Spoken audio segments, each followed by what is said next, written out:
Welcome to the INFOWARS Nightly News. I'm David Knight. It's Thursday, April 16th, 2015. Here are our top stories. Tonight, Obama garners praise for his role in the Trans-Pacific Partnership. And the BLM is up to their old tricks, this time in Oregon. That's next on the INFOWARS Nightly News. That manly culture, John Wayne and 707 horsepower cars, is coming back, and it threatens the New World Order and its culture that we've got 1776. Well, the Trans-Pacific Partnership is coming before the Senate in just a matter of days. Things are building to a head, and of course, we've been talking about the Trans-Pacific Partnership as well as the Transatlantic Partnership for a long time here at INFOWARS, talking about how this is the next step in global governance. But as Time magazine points out, the Trans-Pacific Partnership, they say, will help to define Obama's legacy as a president. It is also going to define who these senators are that want to be president, especially the ones in the Republican Party. Senators like Rand Paul, Ted Cruz, Marco Rubio, and others will have to watch them very closely to see what they do with this fast-tracked treaty that is now coming before the Senate. Of course, we've seen details that have leaked out about the sovereignty-destroying aspects of this. Going back to NAFTA, you don't need to have a 1,000-page agreement if you want free trade. There's something else there when it's that large. And of course, this is an agreement that has been negotiated in secret by corporate lobbyists for many, many years. And our elected representatives have not been allowed to see it, or if they see it, they're not allowed to talk about it. And it's going to come before the Senate. They're going to have to, as part of the fast-track process, vote on it very quickly. They will not be allowed to offer any amendments. It'll be an up or down, take it or leave it, all at once. This, again, is going to be coming up in the next few days. Let's take a look, though, at NAFTA's legacy, because when Obama presented this to people, he said, of course, mistakes were made with NAFTA. We're not going to do that again. And yet he has many people in his close cabinet of economic advisors who wrote NAFTA. Let's look at what NAFTA has done for us. And of course, this is a bipartisan effort. It was Bill Clinton that claimed that NAFTA would create an export boom to Mexico. He said it would create 200,000 jobs in just 2 years. And remember, both Clinton and Bush number one were both in favor of NAFTA at the time. But what have we really seen? Not 200,000 new jobs in 2 years, but we have seen 682,000 jobs gone. 61% of those in manufacturing. And of course, other organizations like the Chamber of Commerce that want to promote this are telling us, well, look, we've had jobs created. They're not looking at the net number of jobs. They're just looking at jobs that were created by exports, not jobs that have been lost due to imports. Let's take a look at the deficit side of this. That's the other part of the economic news. Look at this chart from the same article. You can see that immediately after passage, we have the largest trade deficit the U.S. had ever seen, right after it, and it never got smaller. That trade deficit, that massive trade deficit, continued for a number of years, and then it grew. And for the last 14 years, we have had 14 record trade deficits. So it's not just a loss of income, which comes with a loss of jobs, but as we go into debt, there is a loss of wealth. And we can see that in terms of multinational corporations and foreign governments coming in and basically asking for our resources from our senators, who then turn it over to them. That's what we saw happening with the BLM, trying to do that in Nevada. We see that going on. John McCain has been successful in doing that in Arizona. We're going to be talking to someone at the end of the program where we see the end game being played with the miners in Oregon. But it's not just America. And of course, it's not really a failure.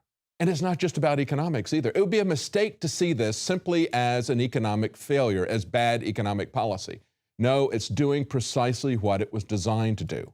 And the other part of this that mainstream media is not talking about is the loss of sovereignty.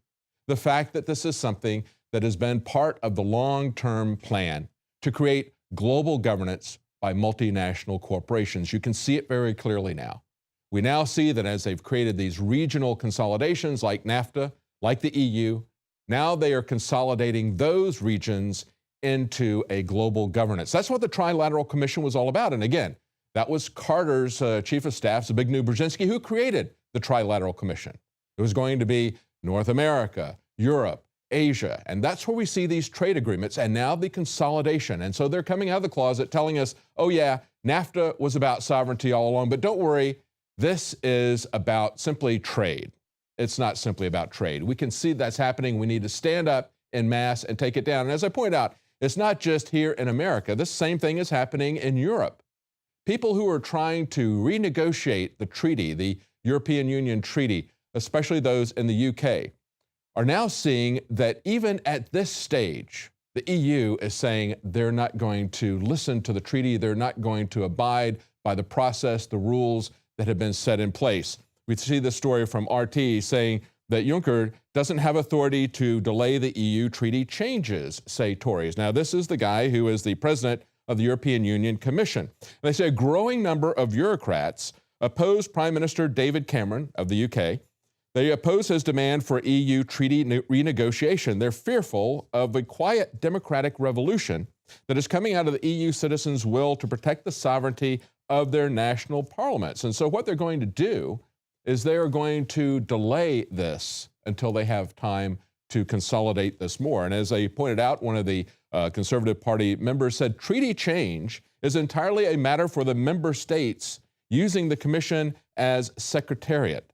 They're saying he's asserting powers that he doesn't have. Isn't that interesting? We see that all the time, don't we? And yet it was just a couple of weeks ago that we saw people like the head of PIMCO, the world's largest bond company, saying we were going to have a United States of Europe for this to work. That these defaults that were coming from Greece and others were going to break apart the European Union unless they asserted sovereignty. So you can see there again, it's not simply a trade agreement. It is not a free trade zone. This was always about creating a United States of Europe. Now the head of the bond company, the world's largest bond company, PIMCO, is saying it. We've also had Alan Greenspan saying exactly the same thing. So they're telling us where this is headed. This is clearly a case of international sovereignty being lost to these corporations. So we all need to stand up, pay very close attention to this, and pay attention to what the senators do, how they vote on this. That will tell you who really owns them or if they're their own man. Now, in other news, we see that we're also learning that from the mainstream media, finally admitting what we've been telling you for 5 years, that the TSA has been condoning systemically sexual molestation, sexual crimes against adults and against children. Now they're coming out and saying it. We have this story from Time magazine saying former TSA agent says the groping scandal is business as usual. And of course, there's a recent story that we've covered here at INFOWARS about 2 TSA screeners at the Denver International Airport manipulating the full-body scanners so they could grope men's crotches. They say, however, over the course of 6 years of the TSA, the leveraging of rules and surveillance tools to abuse passengers was a daily checkpoint occurrence. And the writer of this article is disturbed because there's so many jokes in the comments section. He says, this is not a joke. He says, it's easy to forget that the groping or so of these dozen or so male passengers by 2 conspiring TSA screeners is sexual assault, plain and simple. And they also point out that this is something that was an investigation that was shut down by the TSA. There are no criminal charges being brought against these screeners. They're not going to jail. They simply lost their jobs. And the TSA is still protecting their identity. As TechDirt reports, the TSA's investigation into groping agents ensured that they would not be prosecuted. They say many people find it odd that 2 TSA agents, who were still unnamed, merely lost their jobs rather than getting arrested for the activity. And an investigator, Chris Bray at TSA News, found out as she looked at Denver police reports that the TSA set up its investigation in a manner that would guarantee that no criminal charges or the names of the TSA agents would ever be revealed. She said the TSA was first told about this scheme back in November 18th of 2014, and for nearly 2 months, they allowed these sexual perverts to continue operating, to continue what they were doing. Did not notify the police. If they had told the police could have observed what was going on. They could have arrested these individuals. Instead, what they did was they didn't tell the Denver police until after these individuals had been fired and were long gone and said, well, we're not going to tell you who they are. That's kind of like, as I point out in the article, kind of like reporting a fire long after the building has burned down and there's nothing but a bunch of cold ashes there. And I just want to point out to you that we have been mocked and criticized by the mainstream media for over 5 years for pointing out that this is systemic perversion in the TSA. Take a look at this report from April 26, for example, 2012. The TSA is still groping children at airports, reported. And they said the agents are coldly referring to kids as suspects. Steve Watson pointed out in this article, a 4-year-old girl was called a suspect and ordered to undergo a full pat-down by TSA officers after hugging her grandmother during the screening process.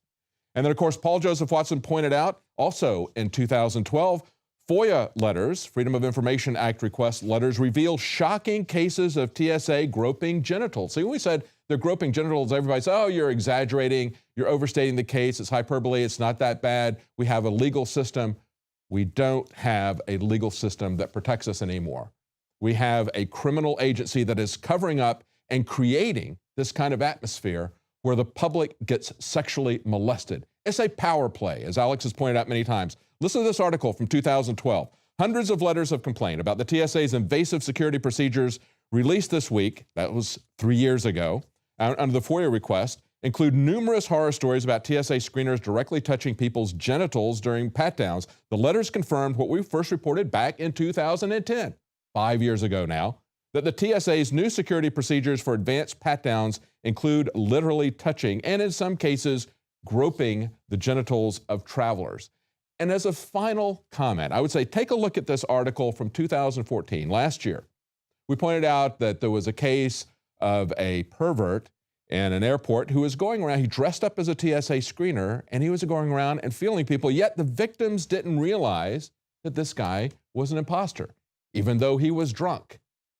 Do we realize that the real imposter that we see before us is the TSA, is Homeland Security? They are drunk with power, and they are molesting the American public, and the American public can't even see it. Stay with us right after the break. We're going to talk about the real roots of our problems and surveillance. And it's not just the war of terror. It goes back to the war on drugs. That's where it all began. And we're going to see some amazing statements by some Republican wannabe presidents. Stay with us. We'll be right back.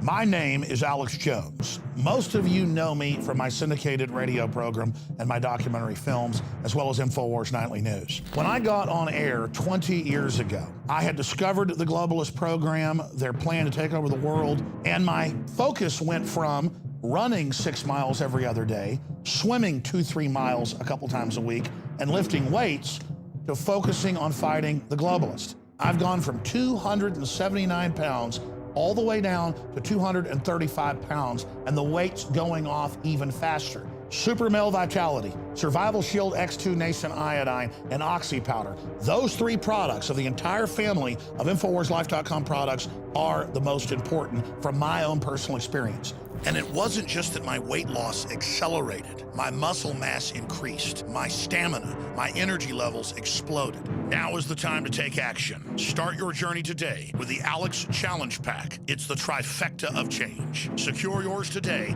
and get free shipping for a limited time at InfoWarsLife.com or 888-253-3139.